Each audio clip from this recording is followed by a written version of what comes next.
Bueno, primero agradeceros vuestra presencia para la firma de este plan de empleo 18 y 19.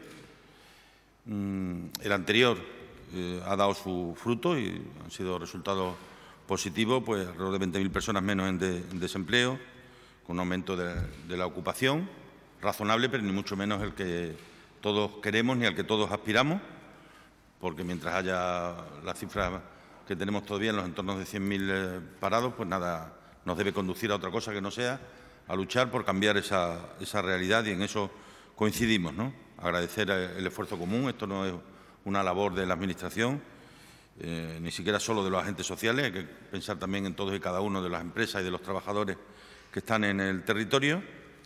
Es el empleo la prioridad de los ciudadanos y, por lo tanto, es el empleo la prioridad del Gobierno.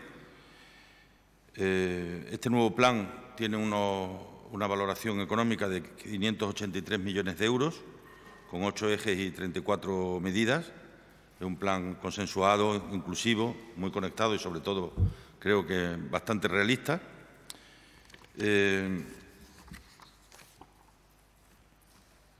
A pesar de ello, nuestra región tiene pendiente de mejorar una serie de debilidades que hay que evidenciar. Cuando tú tratas de definir qué es lo que quieres hacer, lo primero que tienes que ver es qué es lo que quieres cambiar, que es la baja tasa de actividad y de empleo, especialmente entre las mujeres, la elevada temporalidad y la dualidad entre el empleo fijo y el temporal, la situación de las personas jóvenes en Extremadura, el alto nivel de desempleo, la situación de las personas, el alto nivel de desempleo de larga y muy larga duración, la situación de las personas en peligro de exclusión social, el Servicio Extremeño de Empleo con un déficit en los servicios personalizados de acompañamiento, el déficit en la cantidad y en la calidad del aprendizaje permanente.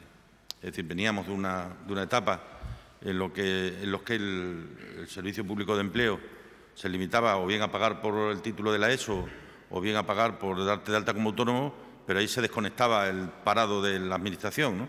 Lo que pretendemos, y está en el fondo de este nuevo plan de empleo, es que esa continuidad sea una evidencia, incluso después de que la persona haya podido encontrar trabajo, para, si es precario, que deje de serlo, si es temporal, que pueda pasar a ser indefinido, ¿no? Por tanto, se trata de afianzar el Servicio Extremeño Público de Empleo, fortalecer la sinergia entre la formación reglada y la formación para el empleo, velar por un mercado de trabajo inclusivo en el que se vea representada la diversidad de la sociedad extremeña, fortalecer la conexión de las políticas de empleo con la actividad económica y con la competitividad empresarial, impulsar el empleo de calidad, promover proyectos que permitan el mantenimiento y el retorno de la población extremeña, diseñar sistemas de aprendizaje y adquisición de competencias y promover la economía social y la responsabilidad social empresarial, ¿no?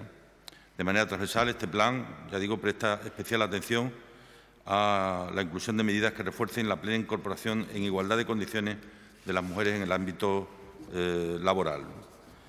Agradecer una vez más a los sindicatos y a la patronal por el esfuerzo que han hecho después de muchos planes ya firmados, ser capaces todavía de introducir novedades para adaptarlas a una realidad que todavía no nos gusta y que es preciso y esencial que así sea, y esperar que esto, unido pues, a años importantes en inversión, que van a ser los años 19, 20, 21 y 22, serán probablemente los años en la historia de Extremadura en los que se produzca una inversión más alta, fundamentalmente y esencialmente privada, y eso nos lleva a pensar también que eso puede redundar en la mejora de los resultados de este plan para el 18 y 19 que hemos querido presentar y firmar hoy, para poderlo empezar a aplicar inmediatamente con los distintos planes de empleo que hay que ejecutar ya para este mismo año 2018. Muchas gracias. Bueno, buenos días. Gracias por estar aquí. La defensa del empleo ha sido y es un objetivo prioritario de la Unión General de Trabajadores, tanto en el tiempo que hemos pasado de crisis económica, cuando la destrucción de puestos de trabajo es constante y la creación de empleo inexistente, como en la fase de recuperación como la actual, de recuperación económica me refiero, por el lento y desigual crecimiento del empleo y por el peligro que entraña la precarización del empleo y de las relaciones laborales. La difícil situación económica vivida ha ido acompañada de una política de recortes sin precedentes en los derechos laborales y sociales, individuales y colectivos, que continúa atentando contra el propio estado de bienestar. En España y en Extremadura mucho más se debe realizar un esfuerzo para salir de la crisis de forma solidaria, creando empleo de calidad y recuperando los derechos laborales usurpados. No todo vale a la hora de adoptar medidas para esa salida. Hay que sentar las bases de un crecimiento futuro más equilibrado, duradero, sostenible y socialmente justo. Desde nuestra firme apuesta por la mejora de la gestión de las políticas de empleo, debemos promover una adecuada protección a las personas desempleadas, reforzando y potenciando los servicios públicos de empleo, de forma que garantice el principio de igualdad de oportunidades de toda la ciudadanía para acceder a un puesto de trabajo, anteponiendo estos ante cualquier alternativa privada de intermediación, como son las agencias privadas de colocación, mejorando la calidad de estos servicios públicos que estos servicios públicos prestan a la ciudadanía y evitando de este modo que el paro se convierta en un negocio. El mantenimiento y la recuperación del empleo deben sustentarse en el principio irrenunciable de la estabilidad y de la defensa de una serie de derechos, algunos fundamentales conseguidos con tanto esfuerzo. En el año 2015, dentro de la concertación social y de las mesas de diálogo social, se llegó a un acuerdo para diseñar la estrategia de empleo de Extremadura, en la cual participamos tanto la patronal como la Unión General de Trabajadores y comisiones, junto con la Junta de Extremadura. Con la estrategia, cuando la firmamos, se pretendía identificar las debilidades y fortalezas y las oportunidades de nuestro sistema de empleo. De allí surgió el primer Plan de Empleo de Extremadura 2016-2017, el cual recogía todas las medidas para aumentar la empleabilidad de las personas, así como facilitar la contratación en las empresas. Una vez ejecutada esta primera fase, diseñamos la segunda, que se recoge en este Plan de Empleo 2018-2019. De todos son conocidos las debilidades y fortalezas de nuestro sistema, que ya las ha comentado antes nuestro presidente, por lo tanto no voy a incidir en ellas. Por lo tanto, ya sabemos de antemano dónde debemos hacer hincapié para facilitar la empleabilidad de los trabajadores extremeños. En este sentido, en este nuevo plan, se le da continuidad a las acciones que han tenido más repercusión en el Plan de Empleo anterior, dándole cabida a nuevas medidas que tengan repercusión en el empleo, entre ellas las que inciden en los parados de larga duración, regreso de los jóvenes a Extremadura y la de intermediación laboral, que tienen incidencia directa en el empleo, así como el paro y la desigualdad y la brecha salarial que existe. Por todo ello, nosotros hacemos una valoración positiva de este plan y por todo ello desde UGT también estaremos vigilantes en el cumplimiento de todas las medidas recogidas en este plan, procurando que su ejecución sea efectiva y, lo más importante, que tenga repercusión en el empleo. Buenos días.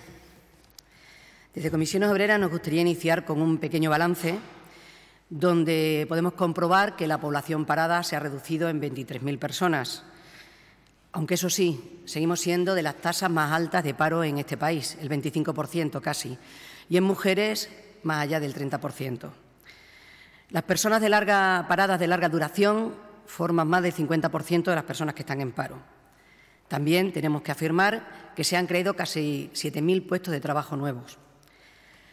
Es verdad que hay una serie de debilidades en nuestro mercado laboral, la alta tasa de paro, la baja tasa de ocupación, la baja tasa de actividad, la excesiva temporalidad, riesgo de la población joven, el alto nivel de parados de larga duración, el alto número de personas y, por supuesto, el desempleo de mujeres. Por ello, necesitamos este plan de empleo. Este plan de empleo que venga a garantizar mayor calidad en el empleo y que venga a romper la segregación de género que tenemos en el mercado laboral. También es muy importante los objetivos de este plan de empleo de garantizar el talento, que no se marche de nuestra región, estamos hablando de las personas jóvenes muy formadas, y también el retorno de las mismas. Creemos que es un bagaje importante. No obstante, este plan de empleo, como cualquier otro, en sí mismo es insuficiente si no viene acompañado de medidas que desde Comisiones Obreras venimos reclamando, como es un plan especial de empleo para nuestra región. Al nuevo Gobierno así también se lo queremos trasladar.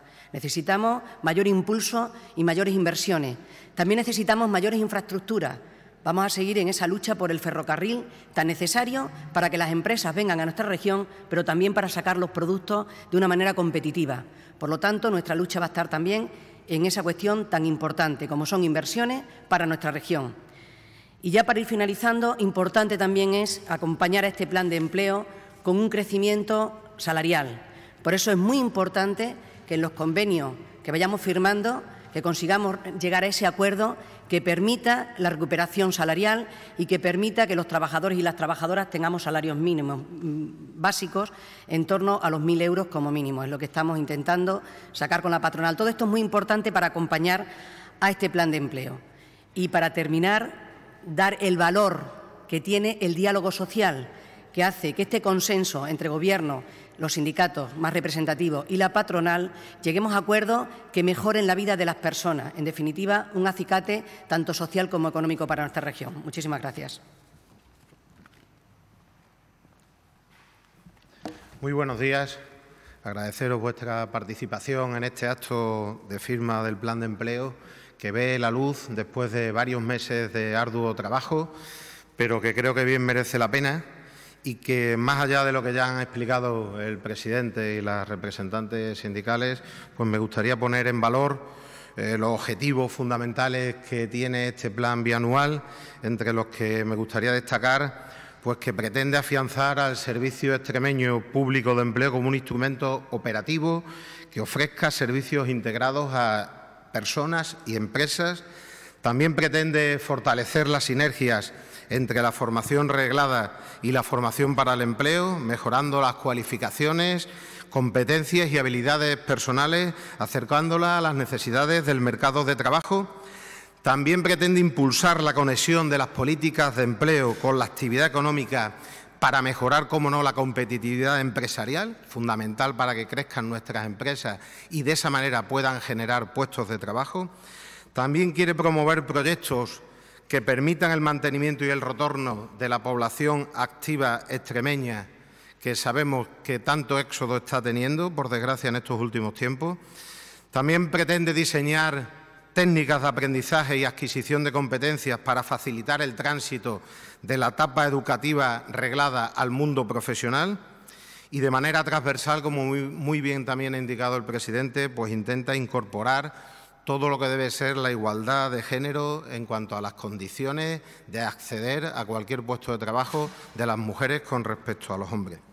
Me vais a permitir que me detenga especialmente y quiera poner énfasis en el eje 6, que es un eje destinado a políticas de empleo conectadas con la actividad económica y la competitividad empresarial, que pretende apoyar las iniciativas emprendedoras, favoreciendo que surjan y crezcan cada vez más proyectos, empresas y empleos competitivos y sostenibles, especialmente en sectores nuevos y en sectores en donde podemos tener nichos de mercado en el futuro. Para ello no cabe la menor duda que la política de formación debe de ir unida y conectada a la actividad productiva. Para ello es preciso, como prevé este plan que hoy hemos firmado, que se identifiquen aquellos proyectos considerados prioritarios y cruciales para la economía regional y, en base a ellos, se elaborarán los programas formativos y los planes de fomento del empleo necesarios para acompañarlo y reforzar su desarrollo, especialmente en sectores que a priori así hemos considerado estratégicos. Estaríamos hablando de la logística, el transporte, la agroindustria, el turismo, la innovación tecnológica y todo aquello que tiene que ver con la economía verde y circular. También remarcaros y poner de énfasis en que este plan recoge de una manera innovadora unos indicadores de seguimiento y evaluación que permitirán mejorar las políticas activas y permitirán además que sea un plan dinámico en los 2 años de ejecución del mismo para irlo adaptando a las necesidades. Por eso prevé unos indicadores de contexto, indicadores de actuación e indicadores de impacto.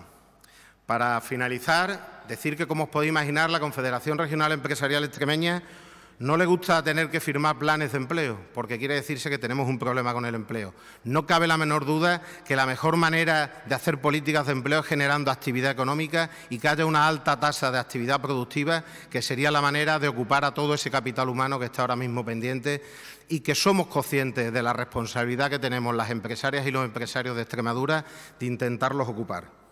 Ya por último, agradecer muy especialmente a todos los firmantes y quiero de una manera muy clara personalizarlo en la consejera de Empleo y Educación, que ha timoneado y ha capitaneado de una manera a pie de obra, si me permitís la expresión, lo que han sido reuniones de trabajo que hemos tenido muchas, cómo no también a todo su equipo, desde la Secretaría General de Empleo, todas las direcciones generales conexas y el Servicio Extremeño de Empleo Público, también a los representantes que han participado en este trabajo de las organizaciones sindicales y también, como no, al personal y los miembros de la Confederación Regional Empresarial Extremeña que han participado y han aportado lo que mejor creíamos que puede beneficiar al empleo en esta comunidad autónoma para intentar que se palíe. Sí hacer un último llamamiento al nuevo Gobierno de España para que realmente se tenga la sensibilidad y que no se ha tenido quizá anteriormente para con esta tierra, con este problema, que debería de llevar a que realmente nos dotasen de unas infraestructuras en igualdad de condiciones a las que hay en otros territorios, para que de esta manera las empresas que desarrollamos la actividad en esta tierra tuviéramos esa misma igualdad de oportunidades a la hora de competir en ese mercado globalizado en el que todos los días estamos peleándonos. Y para ello también sería prioritario, como tantas veces hemos remarcado, más allá de las políticas activas de empleo o los posibles planes específicos que también ha reivindicado alguien en las anteriores intervenciones, una diferenciación positiva fiscal que permitiera atraer inversiones y capital a esta tierra para que realmente nuestro tejido productivo tuviera un cambio necesario que permitiera más estabilidad en el empleo y que realmente creciera como creo que nos merecemos para poder seguir viviendo de una manera digna en esta tierra. Nada más y muchas gracias. ¿Preguntas?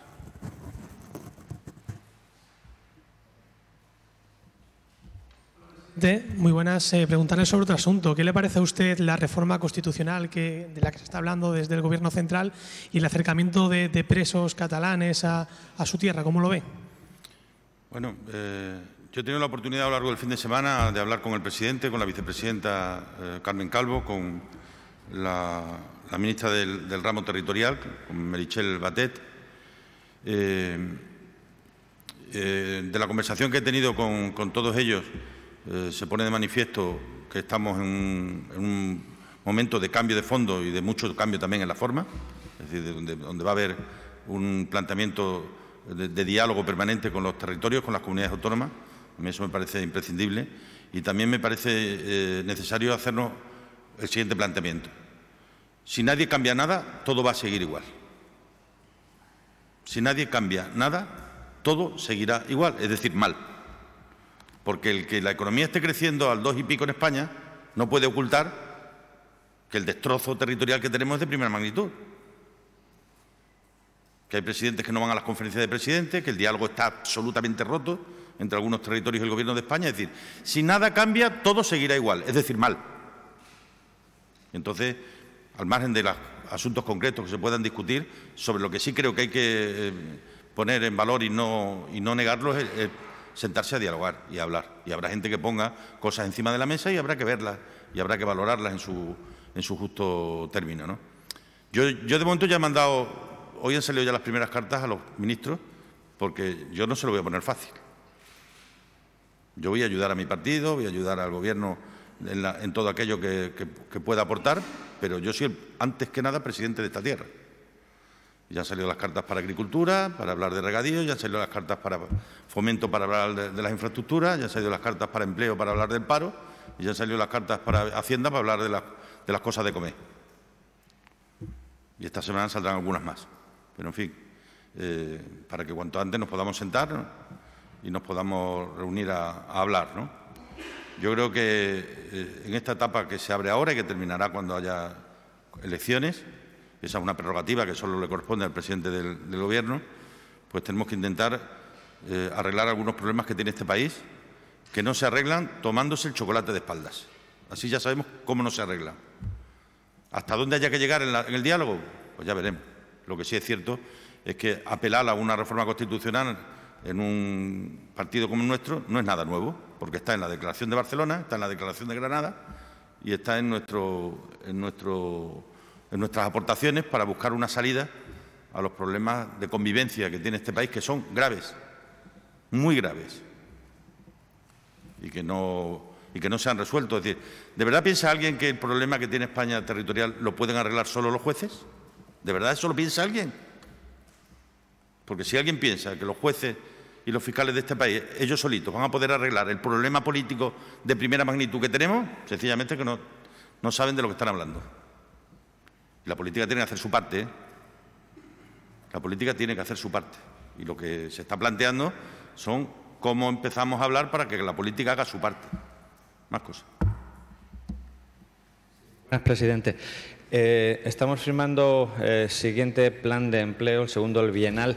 ¿Qué cambia en este plan respecto al anterior? ¿En qué hemos evolucionado? Yo creo que en el concepto, Rubén, en el concepto. Es decir, si tuviera que quedarme con algo, en que cada día importa más la persona o el trabajador y menos las cifras. Es decir, que no vamos a bajar el paro a cualquier precio. Es decir, vamos a ver cómo, ejemplos son, a pagar por la ESO para que la gente se saque el título o a pagar para que se den de alta de autónomo, aunque a los 6 meses o al año se den de baja, son cifras para... No, pensamos más en la persona y en la continuidad de esa tutoría, de ese tutelaje que hay que hacerle. Y eso es un cambio que tiene que hacer también el Servicio Público de Empleo. Que no estemos tan pendientes cada mañana de las cifras del paro, sino que estemos pendientes de las personas, de lo que hacen. Porque si estamos más pendientes de las personas, acabarán siendo mejores las cifras. Y eso yo creo que ese cambio de mentalidad ya se adivinaba en el anterior y se plasma clarísimamente en este. Yo creo que es lo más importante que tiene el plan, ¿no?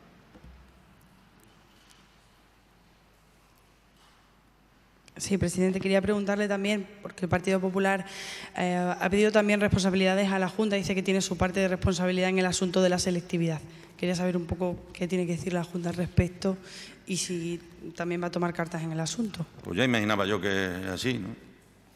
Ellos no tienen otra misión en la vida que meter el dedo en ojo ajeno, que es el mío, por cierto. ¿O de verdad piensan que a la universidad le importa algo a estos señores? Nada, en absoluto. No han tenido el detalle de plantear ni de proponer absolutamente nada. Solo el de decir, oye, no les importa nada. Como casi nada, por cierto, le importa. Nosotros somos responsables de la educación, de marcar con carácter general la política universitaria, de aprobar los presupuestos cada año que se transfieren a la universidad, pero no somos responsables de los exámenes de selectividad. Ni los ponemos, ni los corregimos. Ahora colaboramos, porque ponemos aulas, porque ponemos profesores, porque colaboramos, pero no somos los responsables de los exámenes de selectividad. Lo diga Agamenón o lo diga su porquero. Esa es la razón por la que desde el primer momento yo, primero, no me he escondido. Es más, intenté hablar con los chicos. Quienes no han querido hablar conmigo han sido ellos, como pudieron ser ustedes testigos el otro día, ¿no? Pero en cambio he hablado con otros chicos de los que están al frente de todo esto y me parecen chavales responsables, constructivos y absolutamente coherentes, y cuyos planteamientos son tan defendibles como los que puede estar teniendo en este momento la universidad. Que pensemos que el planteamiento donde se produce menor daño repitiendo los exámenes es porque estamos, yo lo convencido de que es así. Es una decisión que ha tomado la universidad y que comparto. Ahora bien, insisto, investigación a fondo para que conozcamos con total transparencia qué ha ocurrido y alguien tiene que ejercer la responsabilidad.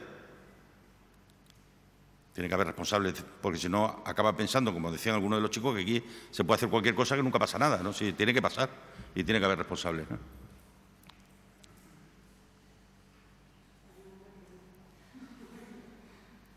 ¿Cree que esa responsabilidad tiene que pasar por la dimisión del rector?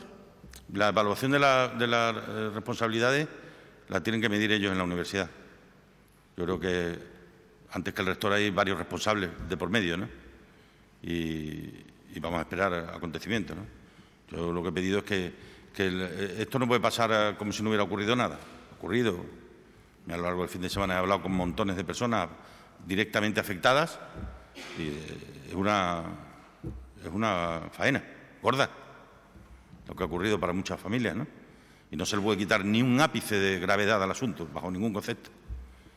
Ahora bien, puesto e intentando enfriar un poco la cabeza para hacer las cosas que menos consecuencias negativas tengan para los propios chicos y para las propias chicas, y parece que es la repetición del examen. Ahora, como decía el otro día, hay que compensarle económicamente.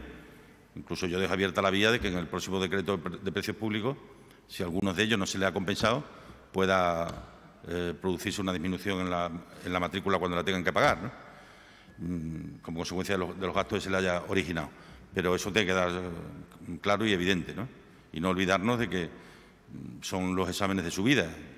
La selectividad es la que le abre la llave a muchos de ellos y por eso tiene un elemento emocional añadido al que no le podemos restar ni un ápice de valor ni de gravedad a lo ocurrido, ¿no? La consejera Sí. de Empleo, presidente. ¿Para? Para la consejera de Empleo, si puede ser para Esther. Buenas. Hola, buenos Hola. días. Mire, quería preguntarle por un asunto que ha salido hoy, que hemos conocido hoy, es que el Supremo ha admitido a trámite la denuncia de la Asociación de Interinos, que representa más de 3.000 interinos, contra el acuerdo firmado por el Gobierno y los sindicatos para la oferta de empleo público. Bueno, Quería saber cómo afecta a Extremadura. A los nos interinos de llegó aquí el de esta región. viernes, concretamente la registraron el viernes y en estos momentos los servicios jurídicos pues estudiarán. Nosotros esperamos pues, que no afecte de cara a las oposiciones e intentaremos pues, aportar y en este caso con el tribunal toda la documentación necesaria para justificar y que no afecte al interés de la mayoría, que son muchos más que en un interés particular de un colectivo que yo respeto evidentemente, pero que intentaremos hacer todo lo posible porque aquí transcurran con normalidad.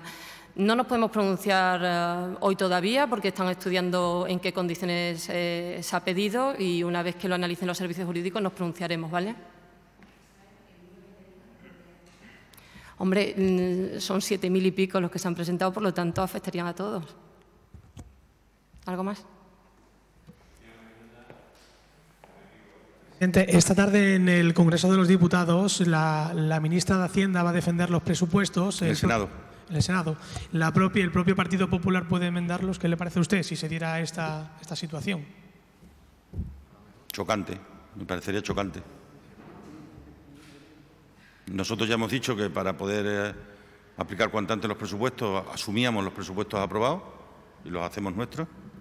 Y sería chocante que el Gobierno que lo defendía antes de ayer no lo vaya a defender. No creo que ocurra, ¿eh? No creo que ocurra. Cuando uno ha estado en un gobierno, sabe contemplar una cosa, lo que puedes decir en un calentón, pero otro lo que se vaya a hacer, ¿no? ¿Está bien? Me gustaría preguntarle sobre otro asunto. Seguimos conociendo sentencias en contra de Ambulancias Tenorio por despido improcedente. Ya van más de 1.300.000 euros en indemnizaciones. Las últimas que hemos conocido son de trabajadores acusados de boicot por parte del Partido Socialista en la Asamblea, que han sido condenados Tenorio por despido improcedente, y también la Inspección de Trabajo ha sancionado a la empresa por vulneración del convenio colectivo. No se ajustan los horarios al convenio. Pues está muy bien que funcione la legalidad y las instituciones. Cuando uno incumple la legalidad, pues vienen las inspecciones y te sancionan. Totalmente de acuerdo con el comportamiento que está teniendo la inspección y me alegro mucho por los trabajadores. Ya se ha actuado, ¿no? No digo, pero que cuando una persona es despedida, la responsabilidad es de la autoridad laboral, no de la Junta. Es la autoridad laboral la que tiene que actuar y ha actuado. Y me parece extraordinario y digo, me alegro muchísimo por los trabajadores.